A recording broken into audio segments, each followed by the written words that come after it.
Hey, bonjour tout le monde. Ceci est le quatrième épisode de la Pléiade et Damien et moi avons une question à vous poser. Est-ce que la pornographie est une drogue? Disons qu'on va en assez de détails sur toutes les raisons pourquoi que ce l'est, mais c'est à vous de décider pour vous-même. Vous pouvez nous trouver au podcast RJL sur toutes les plateformes médias sociales, que ce soit sur Facebook, Instagram ou YouTube. Et n'oubliez pas que tous nos épisodes se trouvent au rjlp.net/épisode. Peace!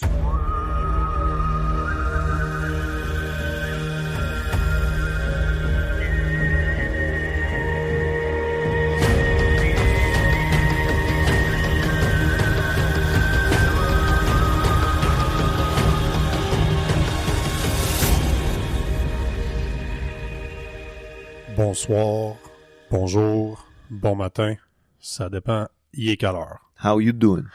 Ça va super bien, Damien, et toi? Ah, pas pire, pas pire. Un autre épisode de la Pléiade, je pense qu'on est rendu sur le quatrième. Ouais, je pense que c'est le quatrième. On va parler d'un sujet qui est... C'est assez intéressant. Bon, les chiens pètent un caillot déjà en partant, ça commence bien. On va parler d'un sujet qui est... Je sais pas c'est un sujet qui est très populaire. Je suis pas sûr comment l'introduire correctement. C'est très populaire, mais ça reste sensible. Ouais, merci. Je pense que sensible, c'est une très bonne façon de le dire. En gros, de quoi on va parler, c'est de savoir est-ce que la pornographie est considérée une drogue. Mm-hmm. J'ai trouvé quelque chose, j'ai fait beaucoup de recherches aujourd'hui concernant ça là, pour faire sûr que de quoi on avait parlé, là, il y aurait de la matière, c'est pas juste des opinions. Là. Puis je trouvais quelque chose d'assez drôle, juste pour le mettre en contexte. Il y a une femme qui s'appelle Isabella St. James. Cette femme-là, elle était une des bonnies de Hugh Hefner. Hugh Hefner, le gars de Playboy. Le dude qui a probablement fourré le plus de femmes sur la planète. Effectivement. Puis le gars... pas juste des femmes, là, des comme 20 sur 10. Là. Exact. Fait que le gars, la fille, elle explique dans son livre qui s'appelle Behind Closed Door at the Playboy Mansion, alors derrière les portes de la maison. Du manoir Playboy. Ouais, c'est plus un manoir qu'une maison. Ouais. Elle explique que, puis juste pour vous sachiez, c'était une de ses blondes officielles parce que Monsieur Hefner, il y en avait plus qu'une blonde, on va s'entendre. Ce qui est un petit peu intéressant de l'histoire, c'est qu'elle explique que même jusque dans ces années 70, le monsieur, il avait encore du sexe 2 fois par semaine. Tu veux dire, c'est 70 ans. Oh, oui, c'est ça. Quand il avait 70 ans et plus, il avait encore du sexe 2 fois par semaine. Mm-hmm. Puis non seulement ça, mais son sexe, c'était pas du one-on-one. Là. C'était pas du 1 sur 1. C'était vraiment, il y avait des orgies. Puis souvent, c'était 4 de ses blondes en même temps. Puis on s'entend que les blondes avec lesquelles il couche, c'est des porn stars. Là. C'est des filles qui sont ce qu'on considère très voulu. Là. C'est ce que les hommes, on aurait dit en général, voudraient coucher avec. Ce qui est un petit peu extraordinaire, c'est qu'elle dit fait que mettez ça dans votre tête. Dans le fond, le gars, il a plus que 70 ans, il couche encore avec 4 filles 2 fois par semaine. Puis même après les orgies, il allait comme on dit en québécois, là, il allait se passer un poignet pour finir. Il allait se finir. Il allait se finir lui-même en se masturbant en regardant du porn. Fait que je vais répéter la question. Est-ce que la pornographie est une drogue? Tan, tan, tan. Écoute, je lisais ça tantôt, puis... Oui, podcast fini. Ouais, c'est ça. OK, ça fait 3 minutes et demie. Bonne soirée. Tata. Tu sais, Damien, on va commencer par ça. Toi, donne-moi, je vais allumer mon cigare pendant ce temps-là, mais donne-moi ton opinion. Dis-moi ce que tu penses de l'histoire que je viens de dire. Pathétique. Je trouve ça pathétique de devoir avoir besoin de cette stimulation complètement irréelle. Ouais. pour finir justement un acte qui devrait être charnel et réel. Et puis non Ce seulement... qu'il avait entre les mains, d'ailleurs. Hey, si, boire. Il y avait rien entre ses mains. C'était 4 filles qui avaient son stuff dans les mains. Non, c'est ça. Hey, t'as-tu déjà vu les filles avec lesquelles Mais le gars... justement, lui n'avait pas assez de mains. Non, définitivement pas, là. C'est... Ouais, c'est... Fait que pathétique. Ouais. Quoi d'autre? J'ai comme l'impression de voir le comportement de quelqu'un qui est pas sevré à une certaine drogue. Et même dans son meilleur jour, a quand même besoin de s'écarter un petit peu tout seul pour s'injecter une shot d'héroïne. Pour pouvoir finir sa journée. Ouais. Puis je pense que c'est la parfaite transition pour un petit peu expliquer ce qu'est la dopamine, parce que j'ai l'impression que tout le monde a déjà entendu le terme, mais on comprend pas nécessairement c'est quoi la dopamine, à quoi ça sert, pourquoi ton corps en produit. Fait que je me suis dit que j'allais faire une introduction qui va quasiment être lue, puis je m'en excuse, mais c'est la meilleure façon que je peux le faire pour le mettre en contexte, là. Fait que d'après le site internet américain qu'on appelle webmd.com, qui est littéralement une ressource absolument extraordinaire sur n'importe quoi qui a rapport avec la médecine, la dopamine est un type de neurotransmetteur, c'est-à-dire que le cerveau la sécrète afin que le système nerveux l'utilise pour envoyer des messages entre les cellules nerveuses. La dopamine joue un rôle sur comment nous ressentons du plaisir. Fait qu'en gros, vous avez sûrement déjà entendu l'expression qui dit que la dopamine est l'hormone du plaisir. Ce qui est faux. Ouais, absolument. Mais c'est une façon très simpliste de l'avoir. Exact. En grande partie, la dopamine est responsable de notre capacité humaine unique à penser et à planifier. Elle nous aide à nous efforcer et nous concentrer et à trouver les choses intéressantes. Fait qu'en gros, la dopamine, la façon de comprendre ce qui est de la dopamine, ton cerveau va la sécréter comme récompense pour une activité que tu trouves intéressante. Exactement. Donc, ce n'est pas l'hormone du plaisir. Non. C'est l'hormone qui va dire à ton cerveau, voici le chemin pour aller vers le plaisir. Ben oui, en gros, c'est ce qui va arriver à la fin, oui. L'autre chose, avant qu'on continue, l'autre chose que je voulais mentionner, c'est juste pour donner une petite idée de ce que je parle. Là. Fait que ça peut être, tu sais, quand je parle d'une activité, là, je parle que ça peut être aussi simple que de manger ton burger préféré, ton steak préféré, peu importe ce que t'aimes. Ça peut être aussi simple que d'écouter de la musique, ça peut être au travers de la méditation, tu vas aller trouver ça. Mais beaucoup, c'est au travers de la stimulation sexuelle. Je ne parle pas de l'orgasme, mais je parle de l'acte en tant que tel, ou même l'anticipation de cet acte-là. Puis une autre chose que je veux mentionner, c'est que on regarde beaucoup de drogues comme les psychostimulants, c'est-à-dire l'amphétamine puis la cocaïne. On parle des opiacés comme la morphine, même l'alcool augmente la dopamine d'une façon transitoire, exactement, fait que c'est temporaire en gros. Ça peut être pendant des heures. Normalement, ça va être un laps de temps qui est très minime. Là, on parle d'une couple d'heures. Mais ce que je suis en train de dire, c'est que la même drogue, l'hormone, mais le même neurotransmetteur qui est sécrété par ton cerveau quand tu fais de l'héroïne, quand tu fais de la cocaïne, quand tu fais de l'amphétamine, quand tu fais de la morphine, peut être sécrété pendant que tu joues un jeu vidéo, pendant que tu te masturbes, pendant que peu importe. C'est la dopamine. Je voulais juste le mettre en principe que cette dopamine-là est responsable de te faire sentir bien. C'est vraiment une récompense pour une action ou une activité qui te fait plaisir.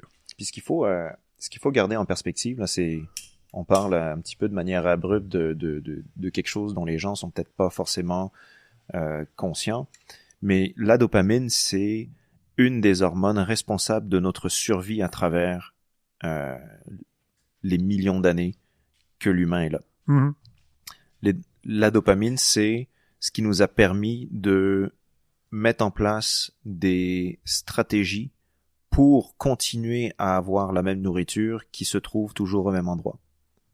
C'est ça qui nous a permis d'avoir une compréhension de notre environnement aussi, de savoir que au printemps, là, c'est le temps de planter.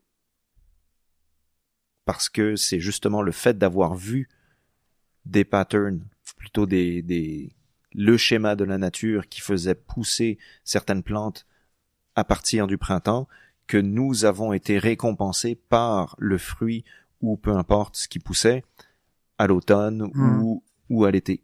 Donc, ce n'est pas forcément néfaste.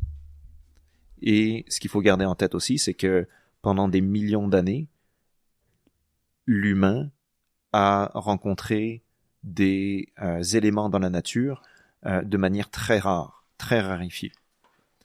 Le seul sucre pendant des millions d'années qu'on pouvait avoir, c'était uniquement par des baies, des fruits, même les fruits étaient extrêmement acides. Donc c'était un élément très très rare qu'on pouvait avoir. Un élément qui est quand même essentiel à notre survie. Mm-hmm. Aujourd'hui, qu'est-ce que nous avons? On peut mettre du sucre raffiné sur tout. Sur tout. C'est même pas obligé d'être sucré, on va juste en rajouter dessus. Exactement. Si nous avions besoin d'énergie, avant, par exemple, dans les Andes, les gens mâchaient des feuilles de coca. Ouais. Mâcher une feuille de coca, là, ça va pas te donner beaucoup d'énergie. Là. Non, puis tu peux l'acheter, quand je suis au Pérou, tu peux acheter ça n'importe où. Là. N'importe où, effectivement. C'est pas comme sniffer de la coke. Exactement. Pourtant, la cocaïne, c'est des feuilles de coca raffinées. Ouais, absolument. Le café, pareil. Même chose. Tu peux croquer quelques grains de café. C'est d'ailleurs comme ça que ça a été découvert, que justement il y avait certains animaux qui mangeaient ça, ouais. et qui avaient une énergie hors norme. Mm-hmm. Sauf que prendre 3 expressos dans ta matinée, ouais. Là tu vas peut-être commencer à trembler un peu. Là. Je pense donc que c'est le raffinement de l'élément rare qui fait en sorte que le niveau de dopamine est néfaste. Une drogue, c'est la même chose. Ouais. Une drogue, c'est ça. La cocaïne, c'est le raffinement de quelque chose très rare et dont le but ultime est complètement dépassé par le raffinement de cet élément-là. Mm-hmm. Ça l'amène au deuxième point que je voulais faire, qui était d'un coup qu'on comprend un peu là, très vulgairement ce qui est la dopamine, comment elle peut être sécrétée, puis pour quelle raison qu'elle est sécrétée. Faut aussi, je pense que ça vaut la peine de parler de ce qui sont les effets secondaires d'en avoir un niveau trop élevé. Mm-hmm. Pour vous donner une petite idée, c'est le jeu pathologique et peut être une de ces situations-là que ton niveau de dopamine est trop élevé. L'hypersexualité, les achats compulsifs, ça c'est quelque chose, je pense, qui est très flagrant de nos jours, puis je suis responsable de faire ça des fois aussi. On parle des troubles de comportement alimentaire, parce que justement, tu veux avoir le feeling, si manger quelque chose qui t'intéresse te donne la dopamine, inconsciemment, même si tu t'en rends pas compte, tu vas en manger encore plus parce que ça te fait sentir bien. Mm-hmm. Puis même si ça te fait tourner pas mal gros, tu vas continuer d'en manger juste parce que tu veux un rush de dopamine. Puis ça d'ailleurs, petite parenthèse, mais c'est quelque chose que les restaurants de fast-food ont très bien compris. D'ailleurs, tout le domaine agroalimentaire a très bien compris ça. Ça fait longtemps, ouais. A créé la balance parfaite entre le sucre et le sel dans chacun des aliments. Ouais.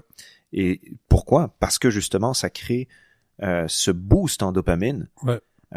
Du ketchup, de la sauce tomate, des burgers, n'importe quoi a vraiment un équilibre parfait entre sucre et salé. On serait flabbergasté de voir tout le sucre qu'il y a dans les aliments. Si tu te mets à ne plus manger de sucre de ta vie, tu vas plus manger grand-chose de raffiné. Là. Quasiment plus rien. Je peux te dire, franchement, personnellement, je mange cheat meal. Mm-hmm. Juste peut-être une fois par semaine, je vais manger quelque chose qui est raffiné, que j'ai pas fait du départ. parce que justement, il n'y a aucune façon que je peux contrôler le nombre de sucre que je mange si je ne contrôle pas ma nourriture. Mm-hmm. Parce que c'est dans tout ce qu'on mange. Ça m'étonnerait même pas qu'ils shootent du sucre dans les tomates. Là. Mm-hmm. Une chose aussi qui vaut la peine d'être expliquée, puis ça l'explique un peu l'effet des drogues sur les gens, le dosage. Qu'est-ce qui arrive quand tu as beaucoup de dopamine dans ton sang ou dans ton corps? Tes neurorécepteurs que leur job est de prendre la dopamine puis de la passer dans ton corps vont se bloquer eux-mêmes pour en laisser passer de moins en moins parce qu'ils réalisent que c'est néfaste pour ton corps. Fait que le plus de dopamine que tu as dans ton corps, le plus que tes récepteurs vont s'adapter, vont en laisser moins passer. Ça l'explique un petit peu pour ceux qui ont fait des drogues. Puis je juge pas, là, je fais juste dire des drogues, du café. Dans le fond, quand je dis drogue, je suis pas en train de dire que vous étiez dans un coin en train de vous shooter à l'héroïne. Plutôt des stimulants de dopamine. Ah, merci. Des stimulants de dopamine, mais je veux utiliser le mot drogue pour le mettre en perspective parce que c'est normalement plus facile à comprendre. On parle de quelqu'un, par exemple, qui sniffe de la coke, qui fait de la morphine, qui fait pas mal n'importe quelle drogue qui va justement te donner une sécrétion de dopamine. Le plus que t'en fais, le moins que ça buzz, le plus qu'il faut que t'en fasses. C'est parce que tes neurorécepteurs bloquent cette dopamine-là. Vous allez comprendre un peu pourquoi, justement, on parle de ça, parce que ça va venir se joindre un petit peu à pourquoi on doit commencer à réaliser que la pornographie est comme une drogue. On voulait simplement prendre les premiers, disons, 15 minutes pour un petit peu parler, vous donner une petite histoire d'un gars comme Hugh Hefner qui aurait dû jamais avoir besoin de toucher son pénis, même pour aller pisser. Il aurait dû avoir une femme. Il aurait pu, pas il aurait dû, mais il aurait pu avoir une femme. Ce gars-là, s'il avait voulu, il aurait pu jamais eu besoin de même mettre ses pantalons, même les enlever, peu importe, mais il était quand même le genre de personne qui allait se masturber après avoir couché avec 4 femmes qui sont probablement sublimes. Je voulais, juste pour mettre encore plus en contexte, puis pourquoi la masturbation, la pornographie peut être très problématique à cause du sexe. Fait que, mettons, on enlève le côté masturbation, on enlève le côté pornographique, on va simplement regarder au sexe. Le sexe, en général, sécrète, ton cerveau va sécréter 2 fois plus de dopamine que le meilleur repas que tu as jamais mangé de ta vie. Ça, c'est pour vous le mettre, juste pour le mettre en perspective, comment dur que c'est de reproduire le nombre de dopamine que ton corps va sécréter pour la stimulation sexuelle. Encore là, on parle pas... Non, mais c'est vrai. Non, mais je pense à quelque chose. Tu penses à quoi? Un des moments, début trentaine, où j'ai compris que je commençais à être plus âgé, c'est quand j'ai réalisé que si j'avais le choix entre une bonne baise et un bon restaurant, j'hésitais. Ouais, mais écoute, c'est un autre segue, ça, je pense que c'est très facilement explicable. Absolument. Je vais vous donner 10 secondes. Répète ce que tu viens de dire là pour que donner le temps au monde de penser à peut-être pourquoi que c'était comme ça. Fait que répète ce que tu viens de dire. Écoute, il y a eu une réalisation que j'ai faite au début de ma trentaine où je voyais que quand j'avais le choix entre une bonne baise et un bon restaurant, je commençais à hésiter. Puis pourquoi tu penses? Très bonne question. Puis je suis pas en désaccord avec toi. Même aujourd'hui, si tu me disais est-ce que je peux coucher avec une fille que j'ai jamais couché avec ou d'aller dans un restaurant que je le sais qui est écœurant, ouf, ouais, je vais peut-être prendre un restaurant. Mais en tout cas, je pense que ça s'explique très fortement. Puis je pense, moi, personnellement, je veux l'expliquer de l'effet Coolidge. Je pense que c'est la parfaite... Je pense littéralement que c'est l'effet Coolidge duquel on a parlé tantôt est exactement pourquoi que c'est comme ça. Juste là, je vais te laisser explique ce qui est l'effet Coolidge. Je l'ai super bien expliqué tantôt. Ben, l'effet Coolidge, L'effet Coolidge, déjà, a été nommé par suite... Tellement bonne. On dit effet Coolidge en référence au président des États-Unis, Calvin Coolidge. Mm. Calvin Coolidge et la première dame étaient en visite dans une ferme. Et la première dame précédait de quelques mètres le président et arrive devant la basse-cour, c'est-à-dire avec là où se trouvent toutes les poules, donc le poulailler, le coq et toute sa basse-cour. Et la First Lady, la première dame, demande au fermier combien de fois le coq se reproduit ou est actif? Essaye de se reproduire au moins. C'est ça, par jour. Et le fermier lui dit mais plusieurs fois. Là, bien sûr, estomaqué, la First Lady se retourne vers le fermier et dit ça serait bien de dire ça à Monsieur le Président. OK. Monsieur le Président arrive ensuite à son tour devant le poulailler. Il avait entendu l'interaction entre la première dame et le fermier. Et là, il dit au fermier, oui, mais est-ce que c'est toujours avec la même poule? Et le fermier de répondre, absolument pas, Monsieur le Président. Mm-hmm. Et lui de rétorquer, dites ça à la première dame. Mm-hmm. Je pense que c'est pour ça que il y a peut-être une hésitation. Je sais pas si c'est lié à l'effet Coolidge. J'aurais l'impression que moi, puis je vais dire ça avec le plus grand respect des femmes avec lesquelles j'ai eu une relation sérieuse, je parle pas juste d'un one night, là. J'ai l'impression que, tu sais, tout ce que l'histoire explique, c'est que après un certain bout de temps, comme j'expliquais tantôt avec les drogues, quand t'as un certain dopamine qui est tout le temps relâché, pour retrouver le même style d'effet, que ça soit par une drogue ou que ça soit par l'acte sexuel, tu t'habitues à ça.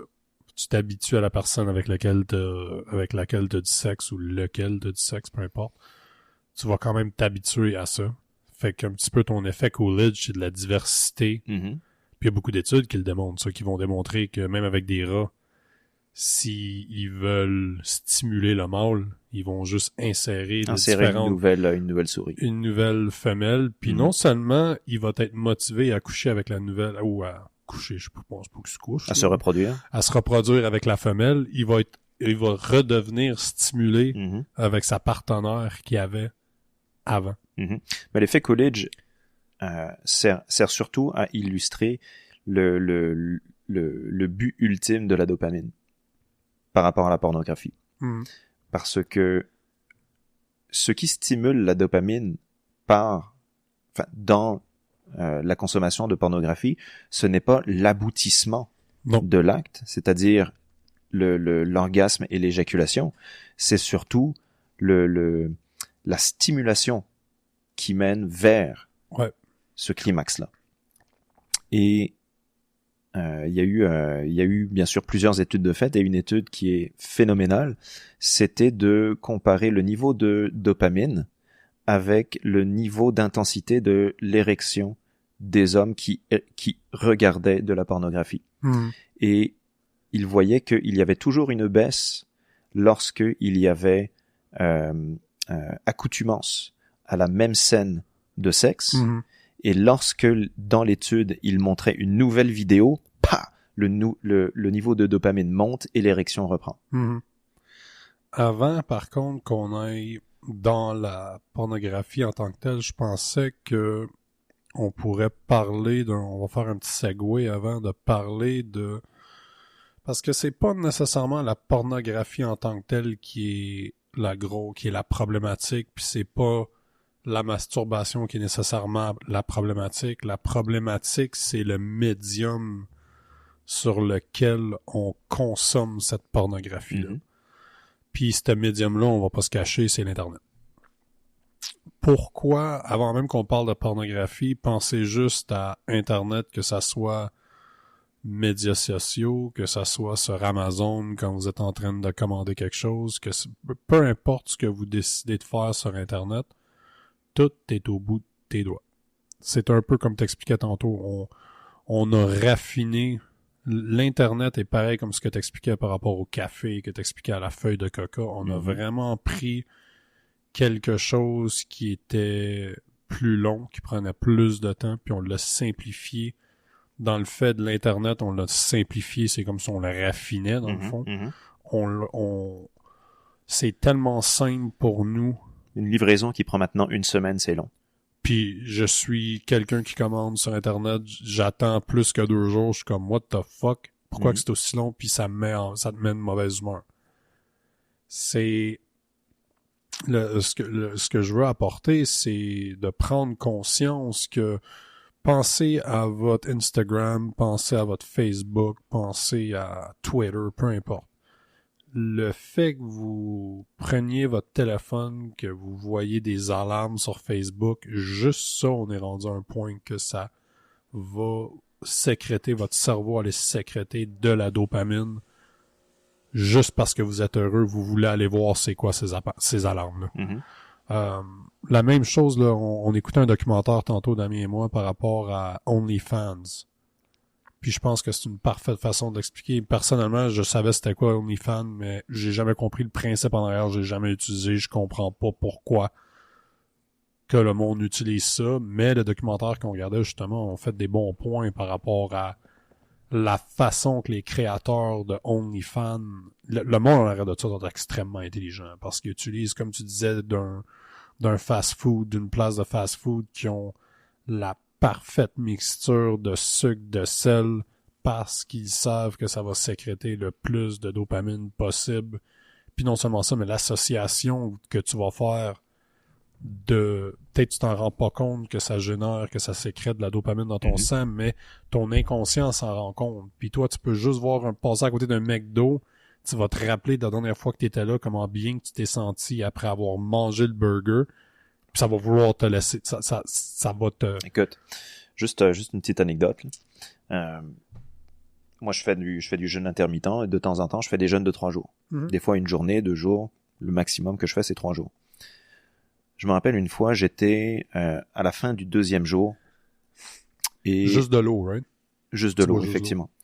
À la fin du 2e jour, vraiment sans zéro nourriture, je décide de juste regarder un match de hockey.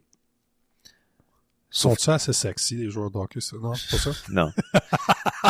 Par contre, ce qui est sexy, c'est les annonces. Ouais, il y a de la bouffe. Hey, les ailes de poulet, les burgers, les ceci, les cela, les côtes levées. J'ai tout de suite arrêté parce que même si à la fin du 1er jour, dans un jeûne, là, tu te rends compte que t'as pas faim. Non. Pas d'eau, ça serait problème. J'ai jamais fait de pas d'eau, mais pas de bouffe, il n'y a pas de trouble. Pas d'eau, c'est dangereux. Là. Je déconseille à tout le monde de penser même que c'est quelque chose à faire. Non. Fais pas ça. Je l'ai déjà fait, puis c'est pas plaisant. Non. C'est, le corps peut rester 30 jours sans manger, mais 3 jours sans boire. Ouais. Si tu veux faire 1 semaine sans boire, là, bye bye. Ouais. C'est, fais ton testament tout de suite. Ouais. Donc, non, no good. Mais, à la fin du 2e jour, j'avais plus aucune sensation de faim. Il suffisait que je tombe sur une annonce pendant un arrêt de jeu au hockey que là, mon niveau de faim, montait. J'ai tout de suite arrêté. Ça donne une bonne idée. Je sais pas pour vous, mais moi aussi je fais du jeûne intermittent, ça va faire 3 ans que je le fais, là. Puis ça t'apprend à contrôler des portions de ton corps que tu penses qui est tiné. Le nombre de fois que j'entends le monde me dire je me sens pas bien parce que ça fait 3 heures que j'ai pas mangé. Fuck off, là. Ben, encore une fois, qu'est-ce que tu manges? Peut-être que tu manges tellement de raffiné que t'es habitué à un certain niveau de sucre. Absolument. Et d'éléments raffinés. Donc, si tu te sens pas bien, c'est parce que ton niveau de dopamine n'est pas à la hauteur de ce que ton corps réclame. Est-ce que, puis ça je vous pose la question aux gens qui écoutent le podcast, est-ce que vous pensez que la nourriture peut être une drogue? Écoutez, c'est sûr que oui. Si vous voyez que votre niveau de dopamine, quelqu'un qui se sent pas bien après avoir mangé pendant 3 heures puis qui mange beaucoup de raffinés, chanson. Je sais pas si ça peut être une drogue, mais est-ce que les effets équivalents sont là absolument. Comme tu dis, on peut passer devant un McDo et tout d'un coup avoir faim. Exactement comme un crackhead peut passer devant une ruelle où il sait qu'il a déjà fait un deal de crack et se dire oh my god, fuck, il me faut un shot de crack. Absolument. Puis je vois pas la différence entre les deux. Exact. Ben, il y a quand même une grosse différence. Là. Non, mais du côté dopamine... Côté dopamine, c'était exactement la même chose. L'effet, ce qui se passe à l'intérieur de ton corps est le même. Exactement. Et la bouffe, c'est très important d'amplifier cet exemple-là parce que tout le monde mange. Mm-hmm. Et tout le monde a déjà faim. Et tout le monde a déjà eu un crave, une envie de manger un fondant au chocolat, d'un banana split, peu importe. Est-ce que tu en avais vraiment besoin? Ça, c'est autre chose. Mais l'envie, tout le monde l'a déjà eu. Mm-hmm. Absolument. Et cette envie-là, c'est quoi? C'est la mémoire du niveau de dopamine atteint avec cette nourriture-là dans le passé, que ton corps te dit « Prends-en encore. Mm-hmm. Prends-en. Ouais. Prends-en. T'en veux. » Ouais. Et généralement, comment tu te sens après? Comme une hostie de marde. Ben encore là, c'est comme on disait tantôt, c'est pas nécessairement l'acte, c'est pas l'orgasme qui te donne Exactement, la dopamine. C'est le build-up. C'est le build-up ou même pendant l'action en tant que telle, mais c'est pas le fait de l'orgasme qui te donne la dopamine.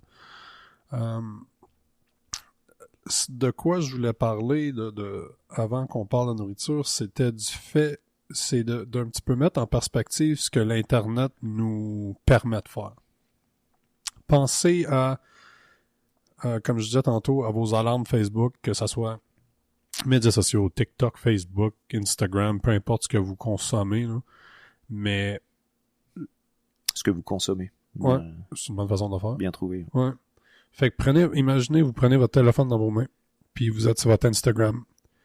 Tout ce que vous cliquez, là, vous êtes capable. Pensez, là, je sais que le podcast est la plupart pour les hommes, Instagram est très targeté towards les gars. C'est toutes des femmes à moitié habillées qui sont très jolies à regarder. Mais pensez-y dans votre tête comment facile que c'est de passer d'une à l'autre en simplement scrollant, en simplement passant de gauche à droite, bas en haut. Vous êtes capable de toujours passer au travers, puis de passer à la prochaine, puis de passer à la prochaine, puis de passer à la prochaine, puis de passer à la prochaine. Puis par rapport à ça, on a vraiment en nous, de manière innée, un certain niveau de dopamine que le corps nous demande d'avoir par rapport à cette reproduction, par rapport à la reproduction sexuelle. Et en 5 minutes sur Instagram, on est capable de scroller juste les recommandations, entre guillemets, d'Instagram, nous propose autant de femmes que la majorité de nos ancêtres dans les 15 millions dernières années étaient capables de voir dans leur vie. Ouais, absolument. Encore une fois, on en revient au raffinement. Ouais. Et le niveau de dopamine, comme j'ai expliqué au tout début, n'est pas forcément mauvais. Pourquoi? Parce qu'il nous a permis, en tant qu'espèce humaine, de survivre. Ce qui nous a permis de survivre, c'est la nourriture et la reproduction. Ouais. Le niveau de reproduction, il est atteint uniquement parce que notre corps nous demande d'avoir un certain niveau de dopamine pour nous reproduire. Ouais. Donc, exactement comme la nourriture, on en a besoin. Des relations sexuelles, on en a besoin aussi. Ouais. Pour nous reproduire. Bon, bien sûr, il y a tout un marché autour de ça. Qui est à l'origine exactement de ce marché-là? Ça c'est une question ouverte. On pourra avoir une autre discussion là-dessus. Mais tout ça pour dire que faut faire très attention parce que ce niveau de dopamine-là peut être extrêmement amplifié, exactement comme manger une baie et manger 1 kilo de sucre raffiné, se reproduire une fois et avoir au bout des doigts la possibilité d'avoir des niveaux de dopamine incroyables. Puis encore là, c'est le raffinement de tout ce qu'on fait qui est problématique. Parce que, comme je disais tantôt, c'est pas la masturbation qui est nécessairement problématique, c'est pas la pornographie qui est nécessairement problématique, c'est de la façon qu'on la consomme. Puis le médium, malheureusement, le médium Internet nous permet d'avoir une fille après un autre, après un autre, après un autre. Hey, qui ici a jamais allé sur Pornhub? Tu vas trouver n'importe quoi qui te plaît. N'importe quoi qui va te tenter ce jour-là, tu vas trouver. Mhm. Va peut-être falloir que tu passes au travers de 10 pages, de 20 vidéos par page pour passer au travers. Mais c'est ça que tu veux. Ton niveau de dopamine Ouais. te demande pas d'aller tout de suite à l'orgasme. Non, encore là, c'est pour ça que j'ai fait sûr de l'expliquer puis de le répéter 2 fois, puis je vais le répéter une 3e fois. Mhm. Ce n'est pas l'orgasme qui vous donne la dopamine. Exactement C'est comme... Dans ce contexte-là, c'est la recherche Exact. de l'orgasme C'est qui te la donne... recherche, c'est le build-up, mais c'est surtout l'accumulation de la nouveauté. Mhm. Je serais très étonné de savoir que la majorité des hommes qui sont sur Pornhub se masturbent tout de suite à la première vidéo qu'ils voient. Non. Non. T'en regardes une, t'en regardes une deuxième, tu vas tout de suite dans les recommandations, tu cliques là-dessus, tu vas dans les recommandations liées aux 3 autres que tu viens de cliquer, ainsi de suite, ainsi de suite, ainsi de suite. Sans le savoir, t'as déjà perdu 1 heure dessus. Ouais. Ouais.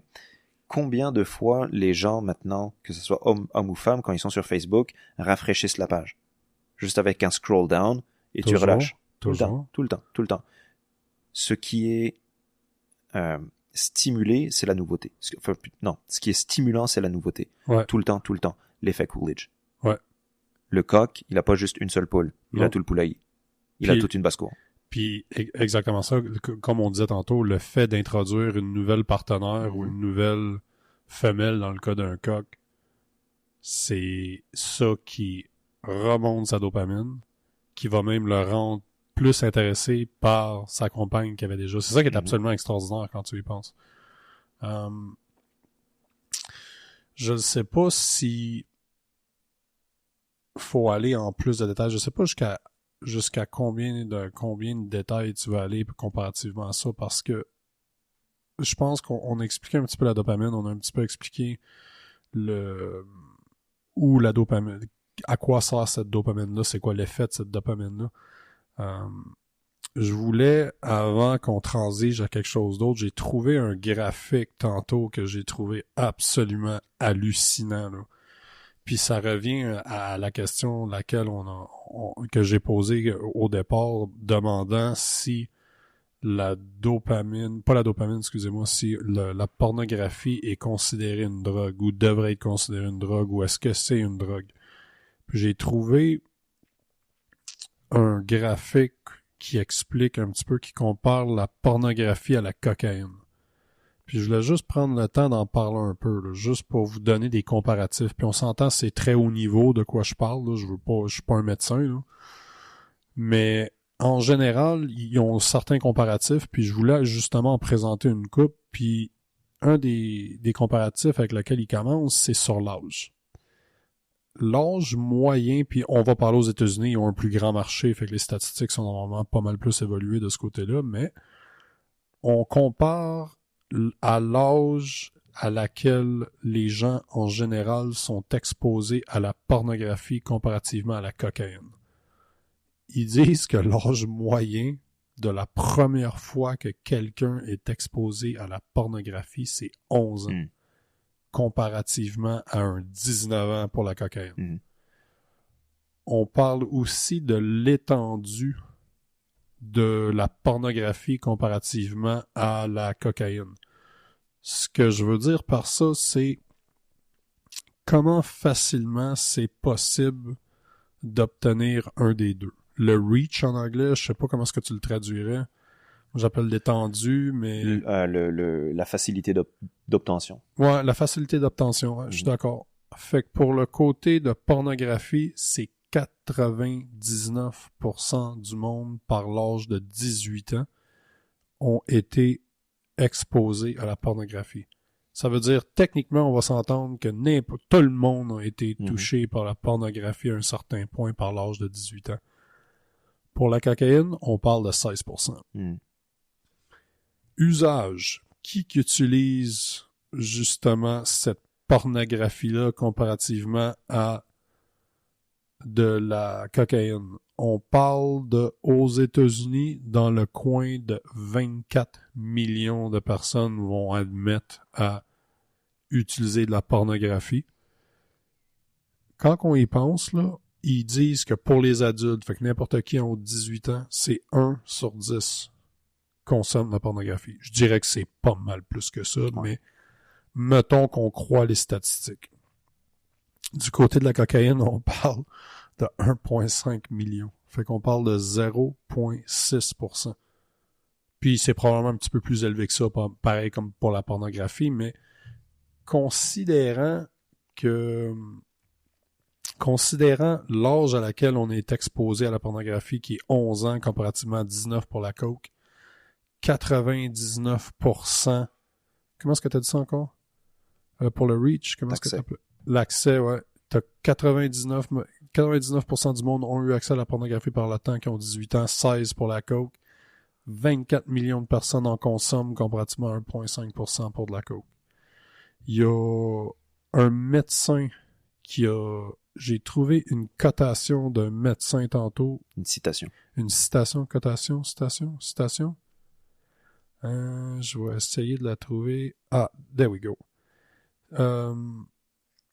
Le médecin dit que la pornographie, contrairement à d'autres addictions, provoque biologiquement la libération directe de la substance addictive la plus parfaite.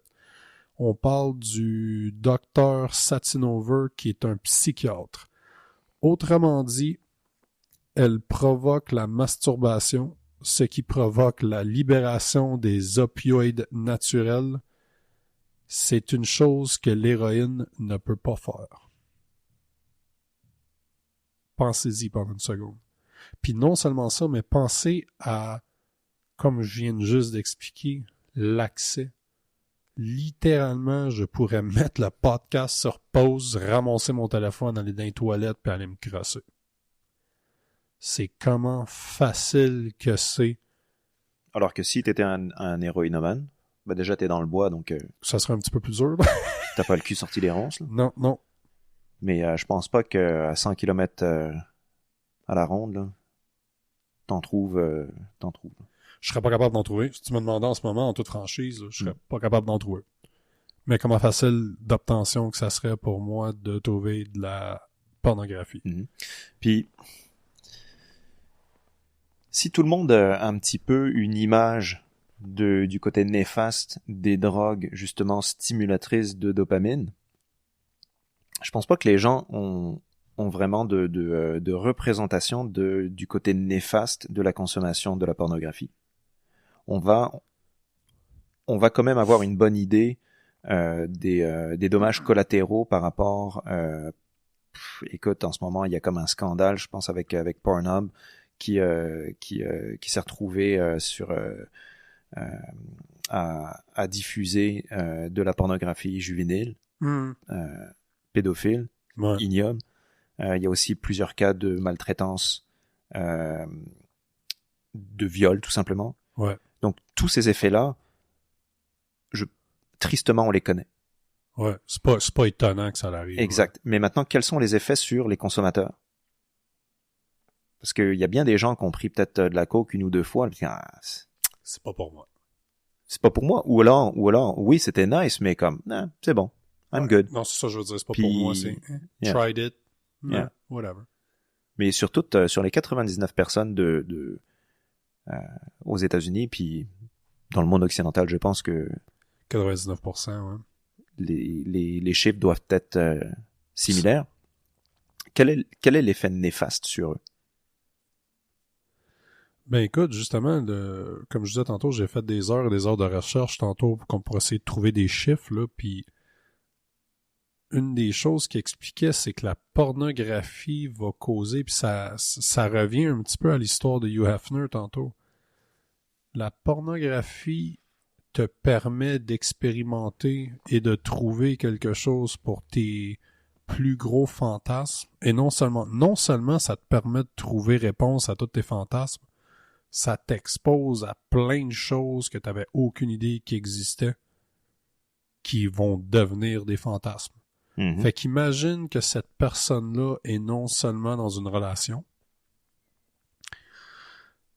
le désir sexuel de ton partenaire ou de ta partenaire est directement affecté par le nombre de pornographie que tu regardes. Comment est-ce qu'une... Faut penser que la raison que ton cerveau va sécréter de la dopamine dans ton corps, c'est pour te... Puis quand ça vient au sexe, puis quand ça vient à manger, c'est pour justement te donner une récompense parce que ton corps a besoin de nourriture. Biologiquement parlant, ton corps doit se reproduire. La dopamine est une récompense à cette action-là que ton corps voit comme bénéfique. Fait que ça te force, ben tu vois, t'as fait ce que tu devrais faire, voilà de la dopamine. Imagine-toi que notre aspect biologique n'a pas rattrapé au fait que le porno est disponible au bout de nos doigts. Là. Ça prend des milliers, des millions, ce sont des millions d'années avant que on s'adapte à quelque chose de nouveau. Fait que la technologie nous permet d'avoir des expériences que notre corps pourrait même pas imaginer que ça allait arriver. Fait que le fait que ça va s'adapter va prendre des milliers d'années. Mm-hmm.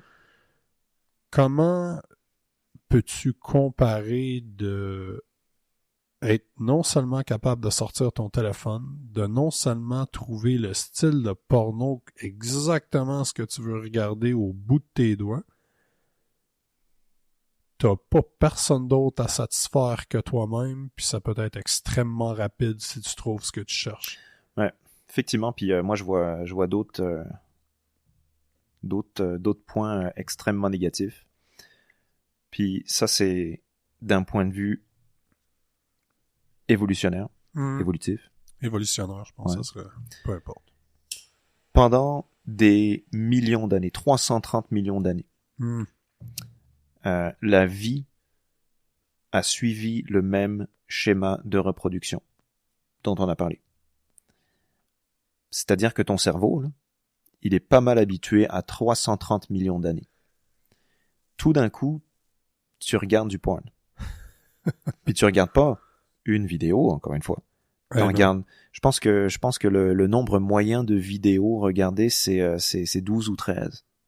Avant de trouver quelque chose. Avant, effectivement, de se dire, OK, je finis. Yeah, that's the one. Ou je me finis. Mais, une fois que t'es passé à travers ces 12 ou 13 vidéos, qu'est-ce que dit ton cerveau, là? Il te dit, wow, good job. T'as accompli ce que tu dois faire sur Terre. Dopamine. Donc, t'as plus besoin de rien faire maintenant. Mm-hmm. Anxiété sociale. Une augmentation fulgurante. Ben oui, absolument. Parce que ton cerveau est tellement habitué à ce que tu fasses ce pourquoi ton organisme est sur Terre, qu'il te dit, non, je te jure, t'as besoin de plus rien faire. Motivation, 0. Discipline, 0. Interaction sociale. À quoi ça sert de mettre l'effort de rencontrer quelqu'un pour de vrai, que ça soit dans un bar, que ça soit dans n'importe quel environnement social, alors que t'as juste à aller chez vous, t'as une connexion Internet, tu regardes tes 12-13 vidéos, ou même plus, tiens, de plus en plus, parce que t'es inhibé. Ben, encore là, c'est comme le même effet que la cocaïne va avoir sur ton corps. Il faut une plus grosse dose. C'est quoi? Exactement. Considérant que c'est pas l'orgasme qui te donne la dopamine, que c'est l'action, dans ce cas-ci, de chercher pour l'orgasme. Donc, en tant que consommateur, pour ceux qui nous écoutent, si vous êtes consommateur là, et que vous voyez certains effets négatifs dont on vient de parler, qui sont présents dans votre vie, il y a de très fortes chances que ce soit lié à votre consommation de pornographie. Si ensuite vous êtes un père et que vous avez un fils qui arrive à l'âge de 11 ans, 10-11 ans, l'âge à laquelle le premier contact avec la pornographie se fait. 11 ans, ouais. C'est extrêmement jeune. Je pense qu'il y a une prise de conscience à avoir, là. Je pense qu'il y a des discussions qui doivent être faites. Très sérieuses. Mais pas... Puis, le pire, c'est que on parle de pornographie, mais juste, encore là, comme on a déjà mentionné, l'Internet rend tout tellement facile quand ça vient à la sécrétion de dopamine. Puis, autre chose que je voulais apporter dans les points négatifs. Je me rappelle plus exactement ce que tu as dit, mais ça m'a fait penser à ça. D'ailleurs. Lorsque tu regardes de la pornographie, puis la majorité de la pornographie, c'est ça, il reste des exceptions, mais faut quand même digérer le fait que tu regardes un autre homme en train d'avoir un acte avec une femme sur lequel tu fantasmes. Ouais. Je pense que c'est pas mal un indicateur qu'il se passe quelque chose de pas très bien dans ta vie quand t'en es rendu là. À être excité de voir un autre homme se taper la femme que tu veux. J'avais jamais vraiment pensé de cette façon-là. Ça reste un côté voyeuriste qui nous excite. Absolument. D'accord? C'est comme prendre un télescope et regarder chez ton voisin. Ouais. Instagram, c'est quoi? C'est du voyeurisme. 100%. OnlyFans. Facebook, c'est quoi? Si tu vas voir ce que font tes amis ou peu importe, ça reste du voyeurisme. Ouais. Il y a, thank God, rien de pornographique dans Facebook. Quoique. Bah, attends un peu, tu devrais voir les invitations que j'ai, j'en ai comme 10 je pensais que tu devrais voir mes amis. Bah! Mais ce que je veux dire, c'est que je trouve qu'il y a quelque chose de quasiment pathologique à devoir voir un autre homme avoir des rapports avec une femme. Je l'avais vraiment jamais vu comme ça. Je l'avais jamais. Donc effectivement, je dis c'est pas la totalité qui a ça parce que il y a forcément il y a de la pornographie femme-femme, donc lesbien. Il y a uniquement des femmes qui sont toutes seules. Ouais. Puis ça, je sais pas c'est quoi le ratio de ce porno-là, mais je pense que la plupart, ils ont un homme puis une femme, si vous êtes hétérosexuel. Là. Tristement, les vidéos les plus regardées sont quand même assez souvent des scènes très violentes. Ben, mais ça, c'est un autre point. Merci de parler de ça, parce que c'est un autre point que, encore là, c'est pour ça que je vais tout le temps retourner. C'est pour ça que je voulais prendre le temps. J'ai pris les premiers 5 à 10 minutes à expliquer ce qui était de la dopamine, comment est-ce qu'on obtient la dopamine, à quoi ça sert, puis le comparer à des drogues. Des drogues comme, encore là, de la cocaïne, c'était de, comment est-ce qu'on avait appelé ça? Ils appelaient ça, le mot exact se trouve à être un psychostimulant. Mm-hmm. Un amphétamine, merci, c'est ce que je cherchais. Fait qu'en gros, on est capable de consommer ça rapidement, au bout de nos doigts. Non seulement ça, mais à la recherche de cette dopamine-là, on peut plus, comme on expliquait avec l'effet Coolidge est très différent quand ça vient avec la consommation de pornographie au travers de l'Internet, dans le fait que après un certain bout de temps, tu peux dire que j'aime les blondes avec les yeux bleus, après ça c'est les brunettes, après ça j'aime les femmes africaines, après ça j'aime les femmes de Grèce, puis deux mois plus tard, t'es dans le manga tentaculaire avec des petites écolières. Puis c'est ça qu'il faut réaliser, c'est que dans une situation de cocaïne ou d'une autre drogue comme de l'amphétamine, c'est la pureté du produit puis le dosage de ce produit-là. Mm-hmm. Mais quand ça vient de la pornographie, pour changer un petit peu la sauce, comme on dirait en bon québécois, là, pour que la sauce ça soit changée, qu'elle soit meilleure, c'est plus juste un aspect de couleur de peau ou couleur de yeux là, qui te permet, c'est qu'est-ce que cet homme-là fait à cette femme-là dans le vidéo que tu regardes? Est-ce qu'il est en train un petit peu d'y... Tu sais, au début, il a force un peu, après ça, il en crisse une bonne, tu sais, puis c'est ça qu'il y a des études que je lisais tantôt, j'aurais dû les prendre en note, mais c'est exactement de quoi il parlait, que il y a des études qui démontrent que la violence pornographique est en hausse, justement à cause de ça. Là, depuis le début, on parle des consommateurs uniquement masculins. Je tiens juste à préciser que cette tendance se suit aussi chez les femmes qui consomment la pornographie. Les femmes qui consomment la pornographie regardent autant des scènes violentes que les hommes. Même s'ils s'imaginent que c'est eux qui se font violenter. Exactement. Fait que, tu sais, ça démontre que la façon que le dosage est monté du côté pornographique est vraiment attaché quasiment à la violence de la scène. Éventuellement, c'est une des choses que une des choses que j'ai trouvé qui est un effet secondaire de une dopamine trop élevée ou toujours élevée dans le sang, c'est l'agressivité. Fait que c'est tout à fait normal que lorsque vous cherchez la dopamine, la sécrétion de dopamine au travers de la pornographie Internet, que la violence devienne un des side effects, une des effets secondaires, justement parce que c'est ce que ça fait d'avoir beaucoup de dopamine dans ton corps, qui est pour ça que tes récepteurs essaient de le bloquer, mais toi t'en consommes de plus en plus pour retrouver le même. Ben, c'est juste j'espère que vous comprenez que c'est littéralement un cercle vicieux. Moi, pour en avoir discuté souvent avec d'autres personnes, de temps en temps, on m'envoyait l'argument que, mais oui, mais Damien, mais c'est des gens consentants, ils font ce qu'ils veulent de leur vie, il y a rien d'illégal. C'est vrai. C'est pas faux. Premièrement, c'est pas parce que c'est illégal que c'est forcément moral et que c'est bien. Ouais, d'accord. C'est vrai. Dénoncer des Juifs dans l'Allemagne nazie, c'était légal. Ouais, c'était pas moral, mais c'était d'accord. légal. Exactement comme manger 3 fois par jour du McDo, c'est tout à fait légal. Pas moral. Par contre, je pense que tu vas être un peu anxieux quand ton médecin va te dire que tu auras besoin d'un triple pontage.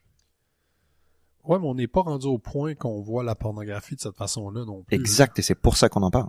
C'est pour ça que... Attends. On n'est pas au point où on en voit. Non, on le sait maintenant. Ça fait 20 ans que l'Internet haute vitesse est là. Et ouais, haute vitesse. Et la population zéro, le patient zéro, là, c'est-à-dire les jeunes hommes dont nous faisons partie, qui ont commencé à avoir un accès à je veux dire, pas à la sexualité, mais plutôt à l'éducation sexuelle par la pornographie. Là, maintenant, on a quand même assez de recul pour avoir des études très solides. Et nous le voyons que l'effet de la pornographie sur la plasticité du cerveau a complètement modifié certaines zones du cerveau qui sont liées à justement la motivation, qui sont liées à l'anxiété, qui sont liées à la dépression, qui sont liées au taux de suicide, qui est tout contrôlé par le... Et c'est alarmant. Est-ce que c'est uniquement la pornographie? Je suis pas certain. Non, parce que le même effet est montré par juste la consommation d'Internet sur les médias sociaux, par exemple. Exactement, ou autre consommation de drogue. Exact. De drogue stimulatrice de dopamine. Ouais. Parce qu'il y a bien des drogues, là, je pense que ça serait très bien pour l'humanité que tout le monde fasse un gros trip de champignons. Ouais, ça va... Ou de DMT. Là, ça va... Ou d'ayahuasca. Ou you know what, je pense que ça devrait être un prérequis pour être un politicien. Ouais, j'ai déjà entendu cet argument-là. Je l'ai entendu à quelque part, cet argument-là, que tous les politiciens devraient faire un trip de Magic Mushroom ou psilocybin qui est... Moi, personnellement, j'en ai jamais fait, mais je sais qu'il n'y a aucun boost de dopamine là-dedans. Donc, je veux pas dire que ça me fait pas peur, mais je considère ça même pas comme une drogue au même titre que de la kéta, de la cocaïne, du crack, de l'héroïne. J'ai expérimenté beaucoup avec les drogues. J'ai fait des drogues que j'aurais peut-être pas dû faire, mais j'ai fait plusieurs amphétamines, excusez-moi. J'ai fait du LSD, j'ai fait des drogues qui sont considérées hallucinogènes comme les Magic Mushrooms, j'ai fait de l'ayahuasca quand j'étais au Pérou. Puis honnêtement, la chose que je peux dire est simplement ceci, c'est quelque chose qui vous intéresse, puis je suis un très très grand fan, je lis beaucoup sur le sujet. Soyez juste prêts mentalement. C'est tout. C'est tout ce que j'ai à dire. C'est pas comme... Tu sais, faire de la coke va pas te révéler grand-chose. Faire de l'ayahuasca avec un chaman dans l'Amazon, tu risques d'apprendre quelque chose sur toi-même. Qu'est-ce qui est absolument excellent des Magic Mushrooms, là, du psilocybin, justement. Il n'y a pas de dopamine qui est relâchée. C'est vraiment un voyage envers toi, vers l'intérieur. En tout cas. Ce genre de drogue-là, les conclusions que j'en tire suite aux lectures que j'ai faites aussi, je pense qu'on a lu pas mal les mêmes œuvres, surtout l'excellent livre de Strassman. DMT, the Spirit Molecule. Ouais. La molécule de l'esprit. Ils sont littéralement juste à droite de ton épaule en ce moment. Je les vois juste là. Rick Strassman puis Michael Pollan, How to Change Your Mind. Mm-hmm. Et justement, ces drogues-là agissent aussi sur la plasticité du cerveau, mais d'une autre manière. D'un point de vue spirituel, c'est beaucoup plus important. Et ce que je veux dire, c'est que il y a quand même un certain âge à avoir pour pouvoir commencer à faire ces drogues-là. Strassman, je pense que c'est dans justement la molécule de l'esprit, il déconseille vivement à n'importe qui en dessous de, je crois que c'est 30 ou 35 ans, de commencer à faire, que ce soit champignons c'est plus haut que ça, il parle dans quarantaine. Ou DMT, effectivement. J'ai jamais entendu quelqu'un dire « Oh non, il faut au moins que t'aies 30 ans pour faire de la cocaïne ou du crack. » Ou consommer de la pornographie. Ou consommer de la pornographie, parce que l'effet sur le cerveau que ça a est néfaste, peu importe ton âge. Fait que je sais pas si on a besoin d'aller en plus de détails sur l'effet néfaste. Je pense que le point est un petit peu fait. Là, ça fait quand même 1 heure qu'on parle de ça. Une des choses que je pensais qu'on pouvait faire, c'est mettre un petit peu une touch personnelle quand ça vient à toute cette histoire-là. Une des conversations que Damien et moi on a eu plusieurs fois, à plusieurs reprises depuis qu'on se connaît, c'est justement un principe de ce qu'on appelle NoFap. Un principe qui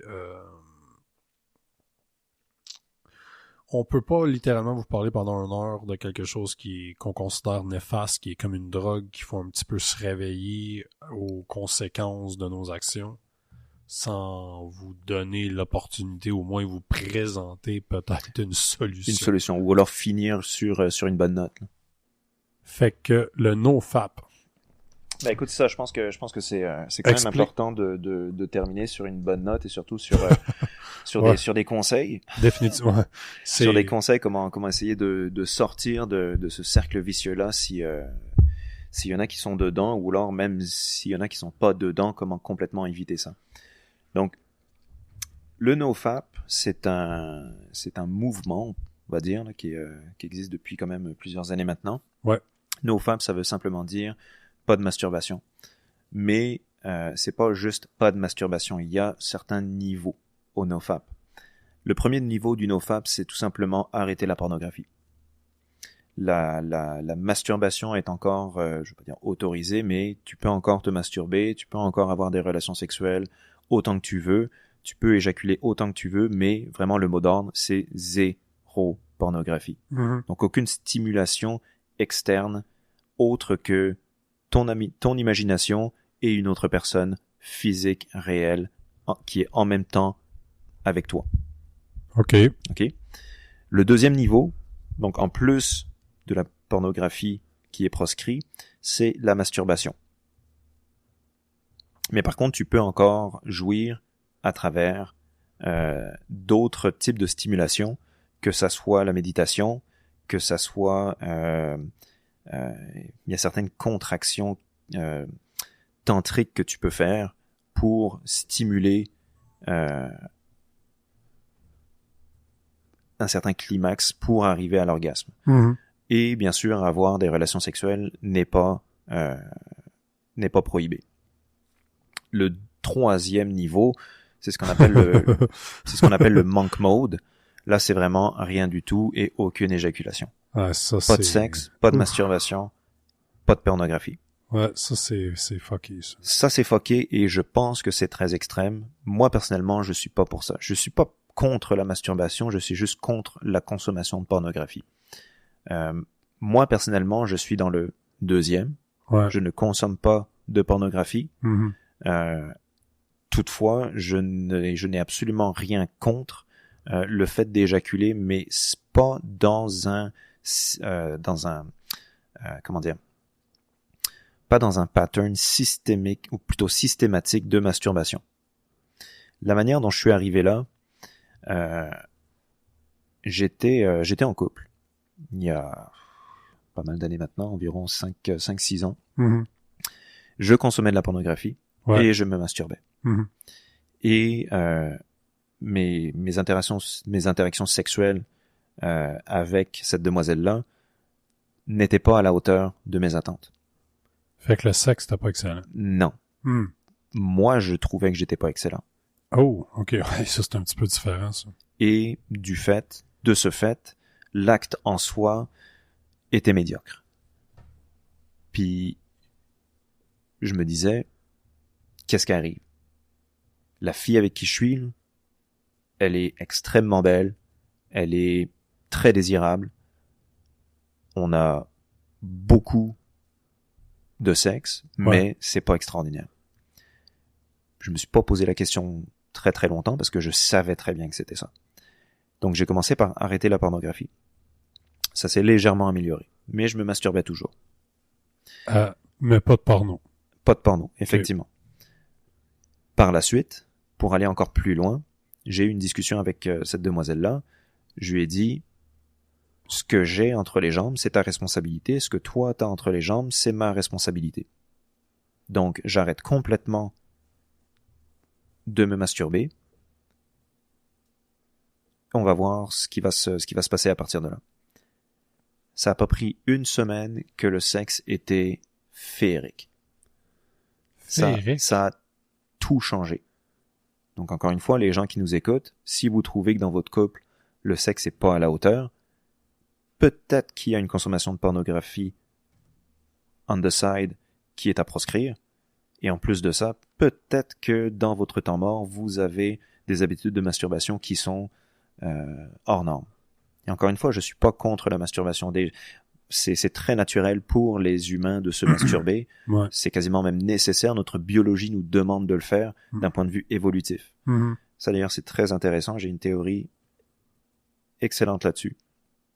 De tout le règne animal, il y a comme, je pense, trois ou quatre types d'animaux qui se masturbent. Nous faisons partie de cela. Les singes, probablement aussi, là. On va s'entendre que pas tous les singes. Là. Ah non? Je crois qu'il y a une seule sorte de singe. Je pense que c'est les bonobos. Ça, c'est des brutes. T'as-tu déjà vu ce que ça a l'air un bonobo? Les bonobos mâles alpha, là. Ça, c'est le genre d'affaire qui va t'arracher, il va te couper en deux avec ses mains. Là, sauf que t'as un bonobo mâle alpha qui fait peur. À côté, t'as les chimpanzés. C'est tous les chimpanzés qui font peur. T'as-tu déjà vu un chimpanzé pas de poils? Non. Ça a de l'air de... Ils ont de l'air, c'est stéroïdes, là. Les dudes, là, sont jack, là. C'est pour ça que c'est fort. C'est vraiment fort, des singes, en tout cas.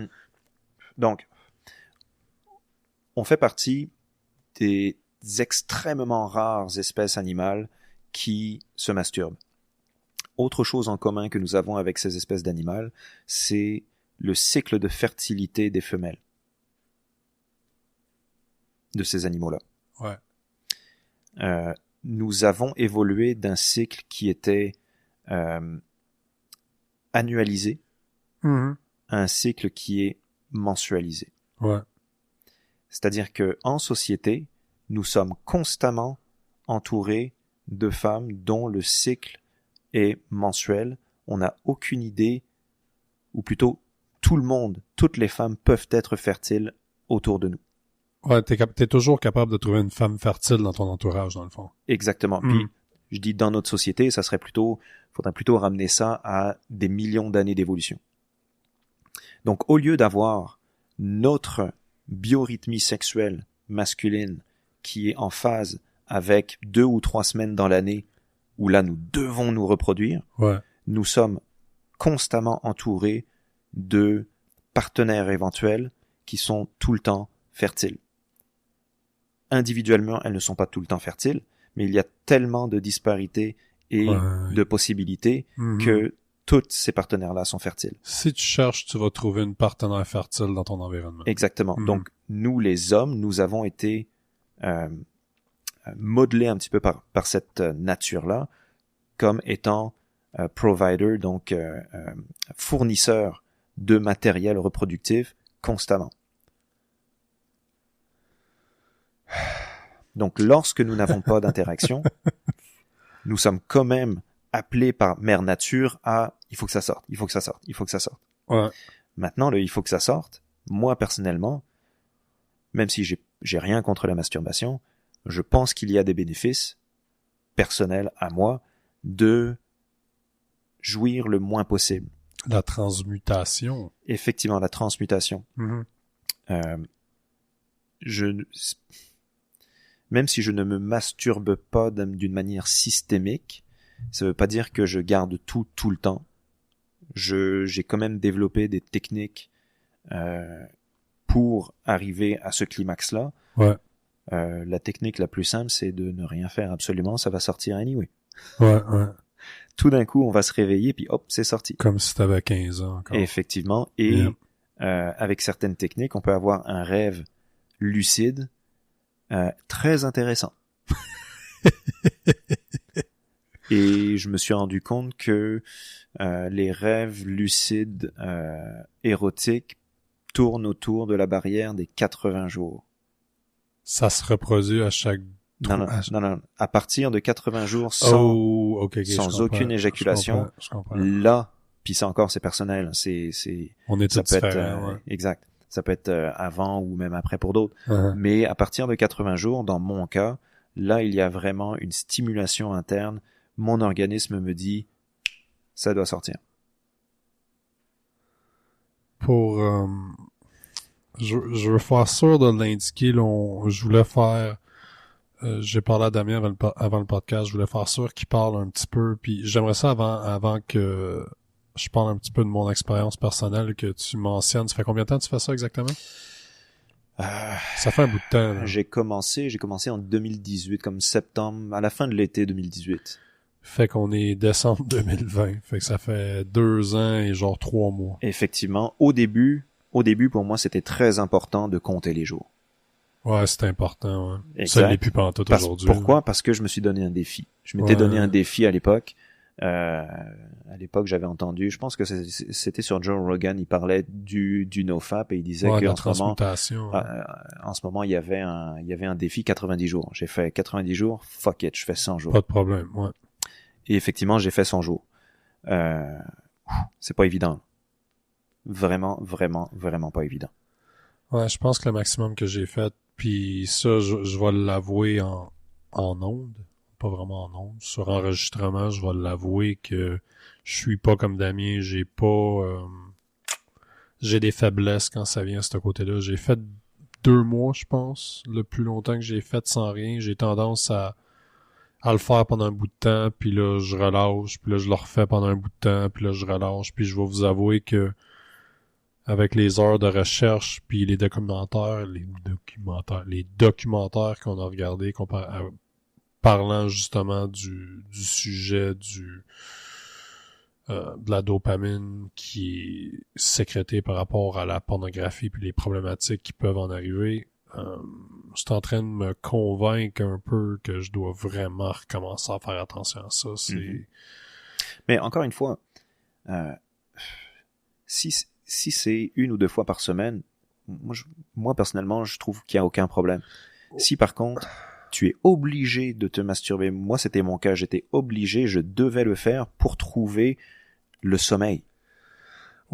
Puis je vais t'avouer que ça m'arrive ça, je vais t'avouer qu'à certains moments donnés, ce qui est vraiment fucké, là, c'est littéralement, je vais être en train de faire de quoi qui a aucun rapport avec ça, ça va donner, je suis sur Facebook ou je suis sur Instagram, puis je vois une de ces recommandations-là, puis c'est un trigger exactement, puis je suis comme...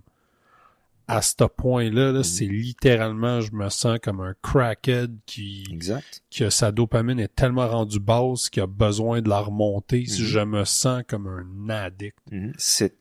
Dans mon cas, c'était une addiction parce que j'avais besoin de ça pour atteindre un certain état. Mais ce que je trouve, ce qui me fait, je veux dire ça en bon québécois, là, ce qui me fait chier le plus de cette histoire-là, c'est je suis tellement bon à contrôler 95% de ma vie. Mais cet aspect-là est tellement quelque chose que j'ai de la misère avec. Je suis tellement bon sur ma diète, je suis tellement bon sur mon exercice, je suis tellement bon sur mes exercices mentaux, je suis tellement bon à ce que je fais comme job, je vais travailler des 90-100 heures par semaine parce que je crois dans ce que je fais, puis je veux créer des opportunités qui vont me permettre d'en vivre. Mais tabarnak, quand ça vient à ça, j'ai tellement une faiblesse, on aurait dit, qui est dure à avaler. Je vais t'avouer, là, elle est très, très dure à avaler de mon côté, celle-là. Je peux passer, là, je pense, comme je disais, le plus que j'ai fait, c'est comme 60. C'est entre 60 et 90 jours, c'est le plus long que j'ai fait. D'expérience, puis ça sert à rien de compter. Non, mais c'est juste que je trouve ça, la raison que je tourne ça un petit peu personnel, c'est que je veux pas que les personnes qui écoutent pensent que on est en train de parler de quelque chose que même moi je fais. Je veux juste faire sûr que vous comprenez que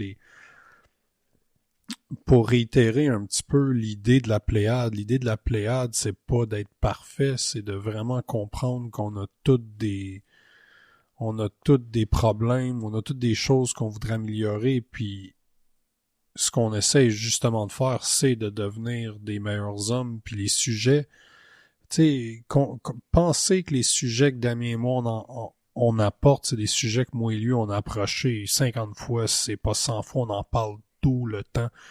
La conversation qu'on a en ce moment, Damien et moi, puis qu'on enregistre, la seule différence que c'est entre une conversation normale entre Damien et moi, c'est qu'il y a des micros, c'est ça. Puis il y a une caméra qui roule, puis il y a quelque chose. Mais les conversations qu'on a, Damien et moi, c'est des conversations qu'on a à chaque fois. On fait pas de small talk. On n'a pas de conversations qui sont pas très demandantes mentalement, mais je veux faire sûr de mentionner que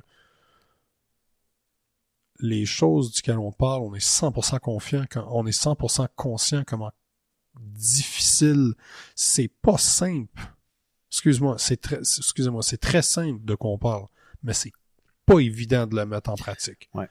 Par contre, moi, ce qui m'a vraiment aidé à assimiler ça et à suivre cette discipline, c'est de comprendre le bienfait derrière et de voir que la restriction est bien plus bénéfique que l'abondance de l'acte. Une chose que créer la rareté. Ouais, c'est de l'appréciation. Hein. Ah, écoute, c'est pour ceux qui nous écoutent, encore une fois, si vous consommez de la pornographie et vous vous masturbez et vous avez des rapports avec votre femme ou votre blonde ou X, ouais. Si vous arrêtez la pornographie et la masturbation, vous allez voir que vos rapports, là, ça va être incroyable. Puis ça, je vous lance le défi là-dessus. Je vous lance 2 défis aujourd'hui. Je vous lance le premier défi, c'est de lire le livre de... Parce que les effets duquel on parle en ce moment, les bienfaits, on parle juste de la relation entre hommes et femmes. Homme, femme, peu importe, là, je fais juste dire dans un couple. Mais la relation, les bénéfices qui viennent de ça aussi, il y a quelque chose que j'arrête pas de dire depuis tantôt, qui est de la transmutation. C'est pas la même chose que du nofap. C'est quelque chose qui est un des bénéfices, puis je veux pas nécessairement en parler parce que j'aimerais vraiment, vraiment recommander à peu importe qui écoute le podcast d'écouter, de lire un livre par Napoleon Hill qui s'appelle Think and Grow Rich. Connais-tu le terme français? Réfléchissez et devenez riche. Il y a le chapitre 11 de mémoire qui est sur la transmutation, qui est un des bénéfices du nofap. Puis pour le mettre en perspective, ce livre-là a été écrit, je pense, à la fin des années 20 ou la fin des années 30, de 1920-1930. Fait que le livre, il y a 90 à 100 ans. Fait que je vous recommande d'aller le lire. Puis le deuxième bénéfice, bien sûr, le deuxième gros bénéfice est vraiment la relation homme-femme qui en dérive, ou homme-homme, femme-femme, là, peu importe. Quand je dis homme-femme, là, ça compte. Peu importe c'est quoi votre relation. Les bienfaits que ça l'apporte. Je vous mets au défi de, si vous êtes dans un couple puis vous avez des problèmes sexuels, d'avoir une conversation avec votre partenaire qui est honnête, puis d'être franc entre vous deux, puis de littéralement mettre sur papier si vous vous masturbez, pourquoi que vous vous masturbez, est-ce que vous écoutez de la pornographie, puis de littéralement mettre une note sur 10 de comment est votre vie sexuelle présentement, puis d'ensuite de ça, de vraiment prendre un pacte avec votre partenaire, puis de dire que vous allez arrêter de vous masturber. Puis que les seuls, comme t'as mentionné quelque chose, puis tu m'as conté cette histoire-là plusieurs fois dans le passé, comment l'acte de dire à ta conjointe ou à ton conjoint que leur responsabilité est maintenant ton plaisir sexuel et 100% leur responsabilité comme ta responsabilité est 100% leur besoin sexuel est 100% ta responsabilité en même temps. C'est le défi que je vous lance. Je pense on devrait commencer à faire ça à chaque podcast, de lancer un défi sur le sujet duquel on parle. Déjà, premier défi, c'est l'arrêt complet de la pornographie. Oui, absolument. Pas de la masturbation. Comme on a dit, il y a 3 stages. Exactement. Pas de pornographie. Masturbation, ça c'est... Ouais. Tout le monde fait ce qui lui plaît. Moi, personnellement, j'ai arrêté. Ça me convient. Mais je pense que je pense qu'il y aurait 3 étapes et demie. Il manque une étape dans ce NoFap-là. La première étape étant pas de pornographie, ça que tu sois dans un couple ou pas, ça devrait être la première chose à arrêter.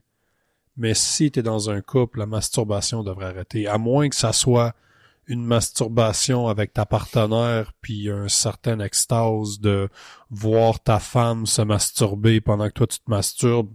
Fuck man, ça fait partie de... Peu importe ce qui te rend heureux, ça en fait partie, mais de te masturber seul quand ta femme est pas présente, je pense que dans un... Ce qu'il y a, c'est que la masturbation, ça sort un petit peu du thème de la vidéo qui est centré sur la pornographie. Mais, encore une fois, là, je réitère, la raison qui m'a permis de continuer à avoir la discipline, c'est de me focusser sur les bénéfices. Ouais. Les bénéfices, c'est pas juste des rapports beaucoup plus agréables. C'est aussi physiologiquement des choses assez extraordinaires qui arrivent. Ça, je pense que ça vaut la peine. On devrait en refaire un numéro 2 là-dessus, puis de rentrer en contexte la transmutation. Parce que je sais que c'est là que tu t'en vas. Mais c'est même pas la transmutation en soi. OK. Je pense que ça prend 1 semaine pour que ton niveau de testostérone augmente de 140%. Ah, puis ça, je vais te dire, ça, je m'en rappelle. Ça, c'est absolument extraordinaire pour ça. C'est quasiment épeurant. De voir comment tout d'un coup, là, t'as envie de, je vais pas dire tout fourrer, mais t'as une hargne. Ouais. T'as comme envie de gagner.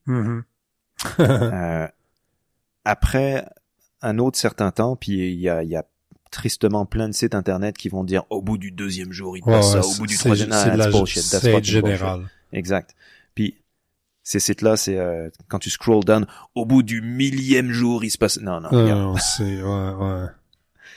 Mais au bout effectivement d'un certain temps, qui peut varier, j'avais l'impression de voir les couleurs différemment, de sentir de manière beaucoup plus intense, de voir le regard des gens changer autour de moi, et simplement une femme juste à côté de moi, j'étais capable de sentir une aura comme qui les était... phéromones. Ah, écoute, c'était incroyable. Je pense que ça fait dans le coin d'1 heure et demie, je pense que c'est une bonne place à arrêter, parce que ça va nous laisser de la place à un 2e, puis peut-être même un 3e.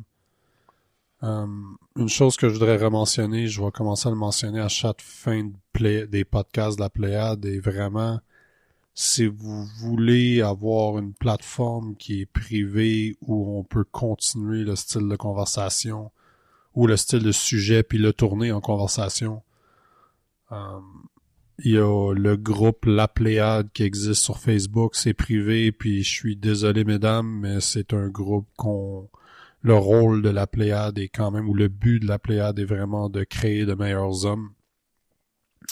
Le groupe est réservé à des hommes.